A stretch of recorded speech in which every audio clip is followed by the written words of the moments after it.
Hello and welcome back to another brand new episode of the Moto3 Career mode. In today's video we are off to hopefully a sunny Silverstone for race 13 of the year. Let's get on track. So you join me for my qualifying lap in Silverstone.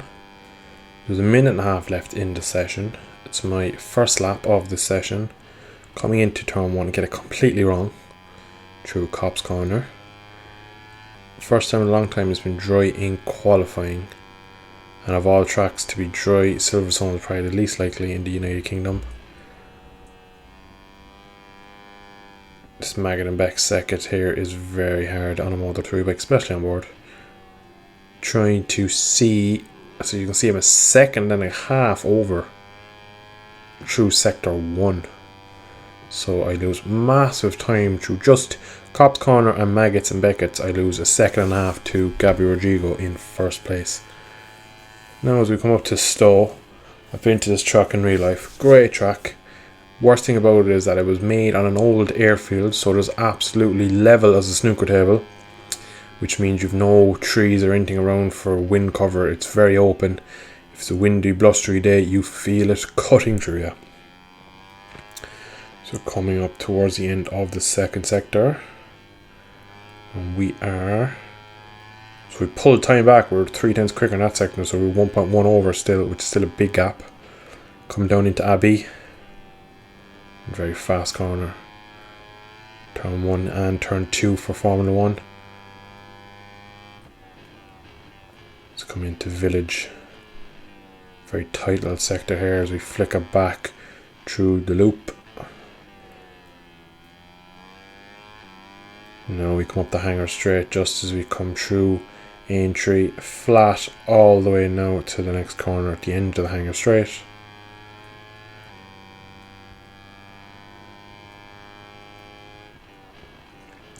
So 2 corners to go. Come into Brooklyn, I think Luffield is the last corner, I think. Yeah. Touching a bit of curb, brings me wide, but I'll bring back for late apex. Very long lap on a Moto3 bike, and we come up through Woodcut. Great last corner and across the line. We are unfortunately P16, a second and a half over. So as you join me here on the grid, I was thinking back about that qualifying lap. If I had got to equal them in sector 1, I'd be on pole. That's how much time I lost in sector 1, and 5 red lights and we are off. I got a big wheelie, as you can see here, up to third gear to try and counteract the wheelie. Now I'm stuck on the outside.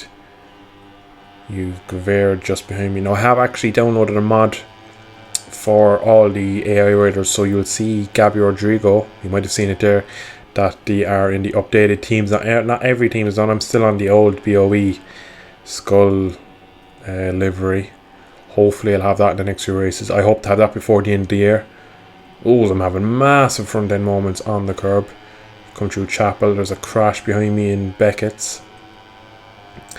So dropped, we actually haven't dropped, we're still in 16th. We'll get the slipstream up past Mino and onto the back of Jaume Messia. 6 lap race here in Silverstone. As you can see, just as Suzuki goes into the side me and he's down, he's taking on out the gas. That has created a second gap behind it. Again, I love going for moves that aren't done. I go for a bit of a dive myself up the inside of Messia. I think Dennis Ancio on the outside crashed as well there. It's just I heard the crash and I saw it on the left side of the screen. So we're back into P11. Slowly making progress. I do quite like this track. I just find it quite difficult on board on a Moto3. I get a great run up the inside of Sasaki. As you can see, Sasaki has the new upgraded livery, so just a bit more realistic and a bit more enjoyable with the updated liveries.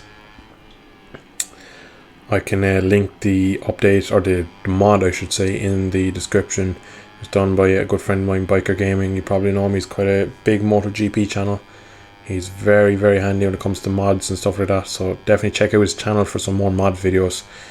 He's probably the best channel on YouTube for MotoGP and F1 mods. Yeah, he does some really interesting content with it. But as we come through Luffield for the first time, you can see just how much just bumps on this track. Bumps in every corner when you're fully leaned over, even through here, through Woodcut. You can just see the bike skipping across the surface. We got a great run on Antonelli. Go to the inside. Up next is one of the gas, Sergio Garcia, as I actually got a very tight on turn one, and Nicola Antonelli managed to hold it around side. Now I'm going to go to the outside as we come into Maggots. Will I be able to keep him behind me?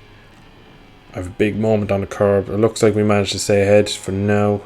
He goes for an out around the outside again. Can he get it stopped? He can. Nicola Antonelli showing why he's one of the top riders in this class. Some brilliant racecraft there from holding it around the outside. Now I go to the inside. And there's a bit of a gap just up next to Sergio Garcia. I'm going to move over on him, squeeze into the outside of the track, try and stop him coming back at me. But I reckon he probably, oh no, just to get tight to the curb here. I actually got a nice apex that time. Great run through Stowe as we come down into Vale. Now a gas cast you'll see on screen for the first time in my career mode video since the new update. Or the mod, I keep calling it an update, it's a mod. So actually doing quite well. Gabby Rodrigo leading, slightly behind me in the championship. Kaita Toba doing a great job in third, keeping my title contenders behind. As I go to the inside of Finati, and you can see there is Jeremy Alcoba on the new updated red and black Grassini livery.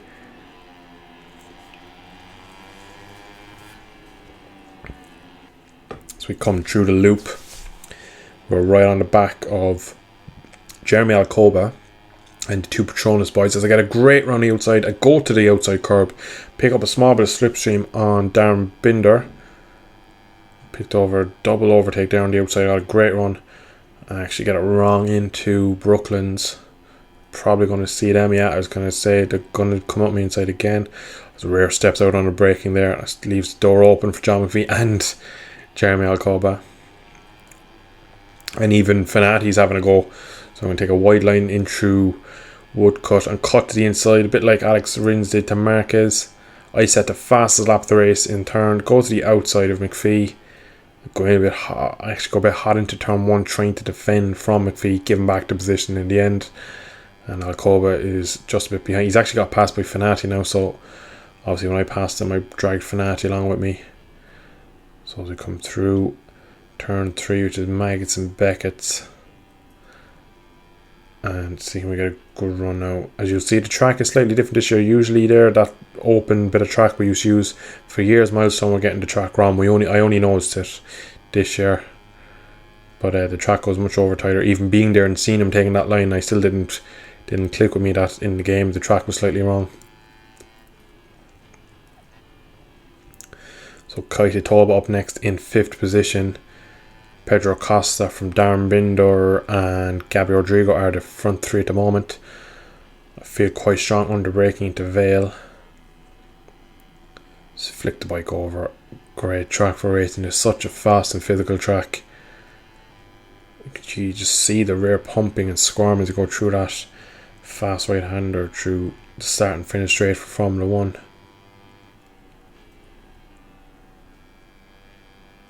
So a podium is definitely within reach. Even the race one I'd say is in reach. Which would be great if I could get even a podium. Just want to beat, ideally if I could beat both Patronus bikes, I wouldn't mind what position I came once I beat them. And if I can beat Gabby Rodrigo, would be a great result. And he's up in P2 at the moment.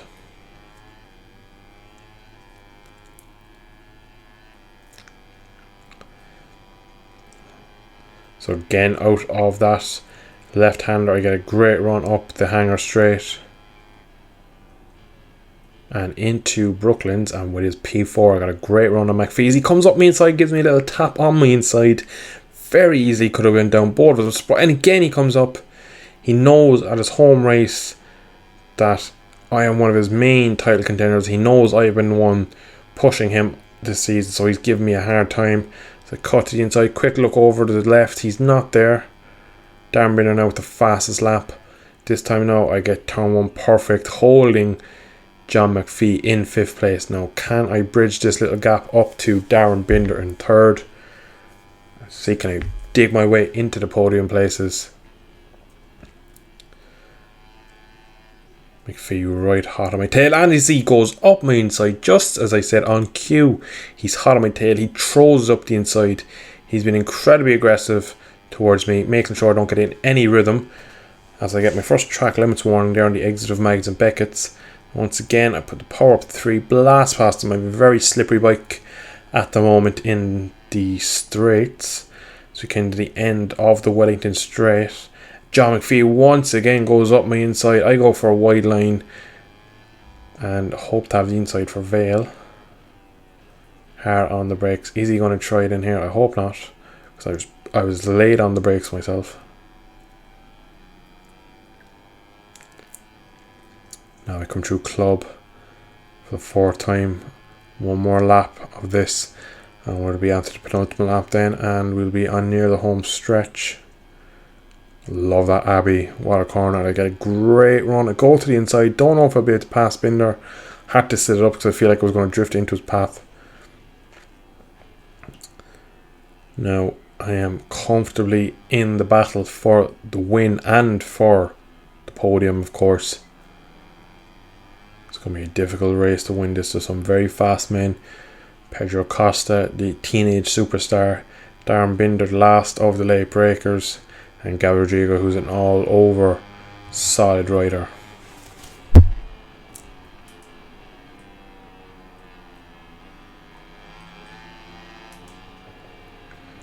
So as we come through the final corner,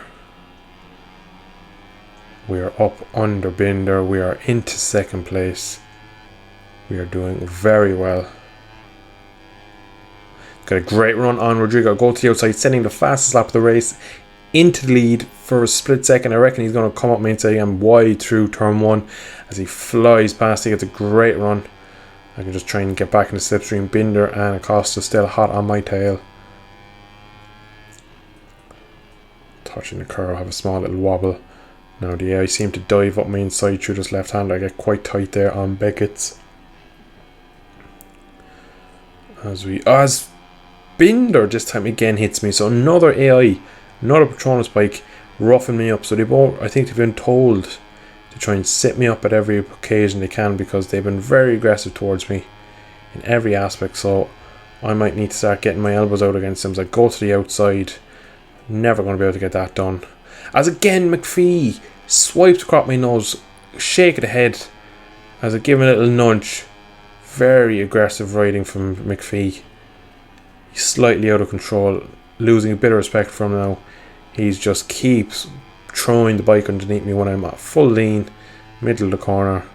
He's annoyed me now, and I want this one. I want to win this race even more now, just because the two Patronus bikes are out to get me. I'm going to rub it in. Winning at the home track of John McPhee, the championship leader. So I get a good run again through Abbey and into Farm. Go for the inside. Go for the lunge up the inside. Set it slightly wide in Village. Just run John McPhee wide. Take a bit of a defensive line into the loop. As he again just sits me up on the corner. Goes to that move. Not on. Just sits me up mid-corner. So I get a good run out onto the hanger straight. I go to the outside. Surely that should be enough, as the leader two are getting away from me. McPhee, ever so aggressive in this race. I've never seen an AI as aggressive as McPhee has been in this race. It's quite good. I am enjoying it, even though I am giving out about it. It's great fun racing as AI when they're this aggressive. Now, coming into the last corner of the last lap, or the penultimate lap, onto the last lap we go. Binder and Rodrigo ahead by half a second. Got a great run through turn 1. Just going to stay quiet now and focus and see can I pull these in.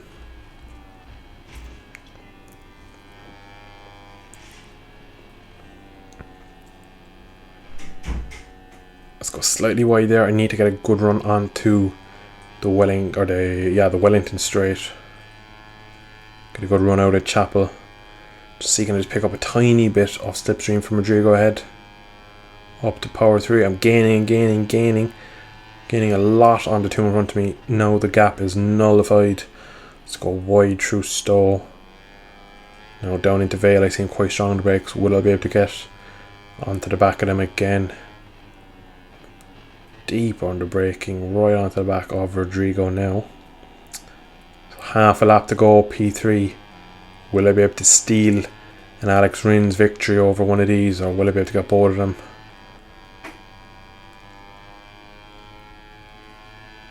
McPhee is half a second behind. He's not going to trouble me on this last lap. Let's get a great run through Abbey. Go for the inside at Farm.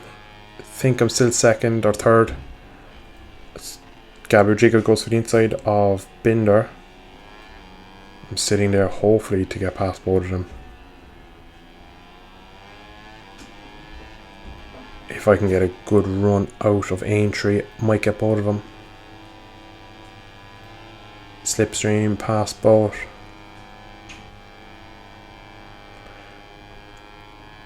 And now we come into Brooklands for the final time.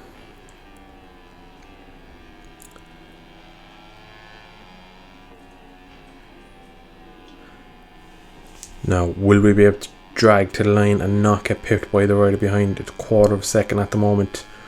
So we get a great run out of the last corner, up to the line, and we've actually managed to win it on the last lap. So first for me, Rodrigo comes on in second, Darren Binder completes the podium. McPhee tried his best, but no podium for him in the final, his home race I should say. Costa runs out to top 5, good run again for Toba, but that should be some sprucing up of the championship now after that result.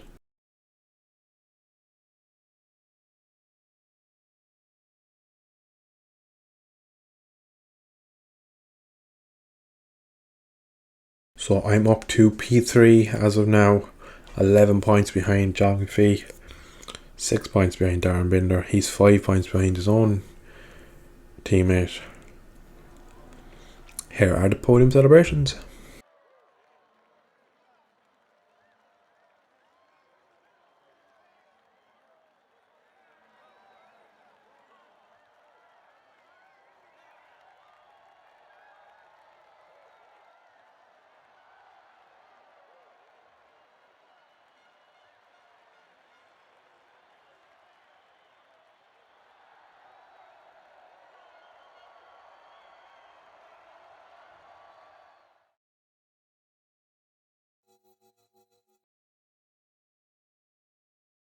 So a fabulous race in Silverstone to bring home the victory.